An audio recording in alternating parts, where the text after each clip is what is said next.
Ladies and gentlemen, from the pen of Mr. Washington Irving, we present an American original, The Devil. Some say pride precedes the fall, but would you rather scrape and crawl? The sin's but to live upon this earth, and life is a pittance for all it's worth. With a hi-ho, therein lies a tale. What's a soul for? Why not for sale? Everything has its own reward, but that won't pay your room and board. With a hi-ho, we'll save you a seat. In time, you'll get used to the heat. Tell them about our story, Master. Our story is a story of treasure.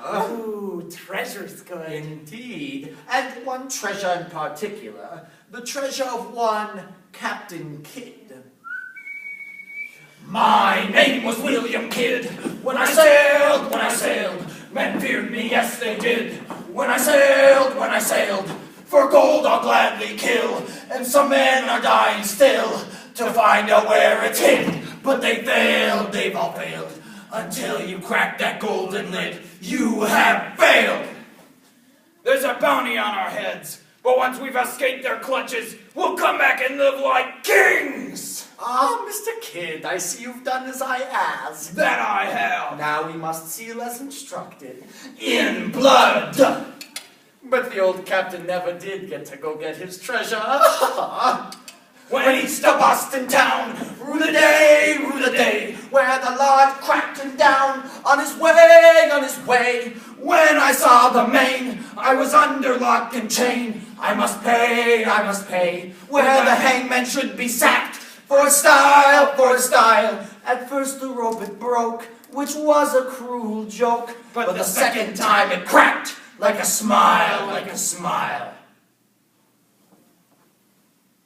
Mahatma Gandhi once said, "There is room in the world for man's need, but not for man's greed." In this story, Tom Walker is offered a contract in exchange for his soul for great riches. But he soon realizes the repercussions of these actions. Tom Walker. And the Devil. Music and lyrics by Rob Kent. From the original short story by Washington Irving. I've never understood man's fascination with gold. I mean, sure, it's pretty, especially in the light, but it's just metal from the earth, and yet you people will kill for it. This is stuff of dreams. Tom Walker, now, there was a man who didn't dream. He didn't have any use for them. Since he didn't dream, he was not afeard to walk the dark places of the country. Many of Tom's friends would refer to him as greedy, which would have been a problem for he and his wife, except for she was much greedier than he. They were both so greedy, in fact, that they conspired to cheat one another. They also lived only a few miles from the famous inlet of Captain Kidd. The devil take you, Tom Walker! Only if he takes you first! What are you saying? That you're uglier than a Frenchman's arse, and only I would ever want to marry you! Oh, yeah? And what about you? You couldn't go a-courting with the goats before I came along. At least the goats gave me some good milk to drink. Woman, that was my one and only tankard. Now it's all dented. I was trying to dent your head.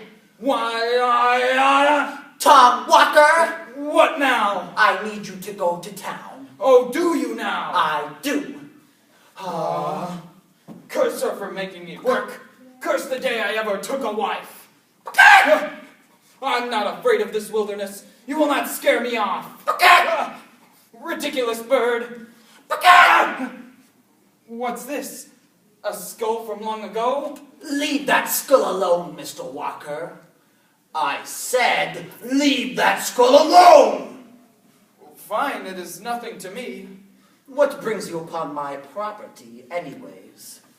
Your property? This ain't nobody's property. This is just a dingy old swamp.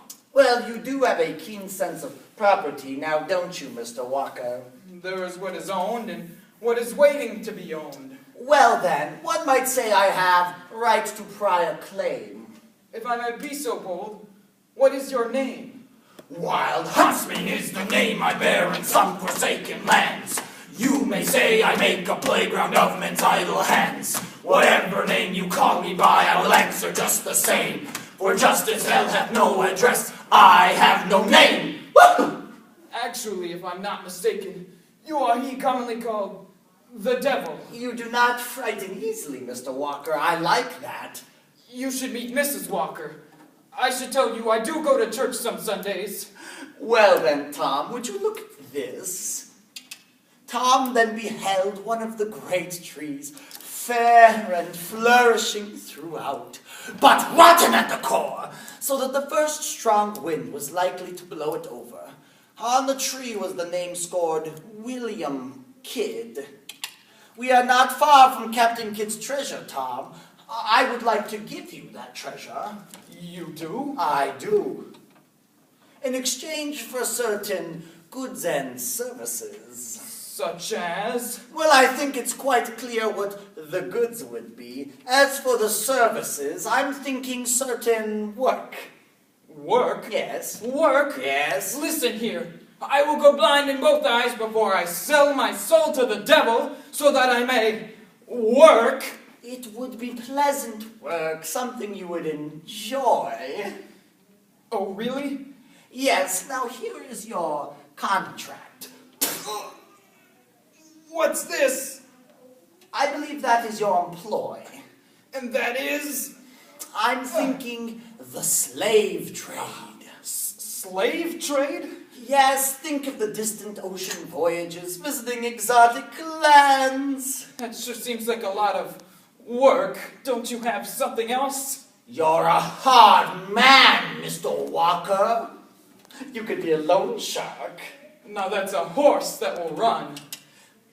Mr. Walker then dug up the treasure of Captain Kidd and headed towards Boston. Ah, Boston. Good people, good people. I have listened with great interest to all your petitions, and the Walker Savings and Loan will approve all of your loans at the competitive rate of 50%. Look how far Mr. Walker has come. About a few months ago, he was but a peasant, and now he is the creme de la creme of Boston society. He went to check on one of his debtors when he heard some troubling news. He what? You scoundrel! How could you? Was I supposed to know suicide would be his last resort? With those rates? Excuse me, madam.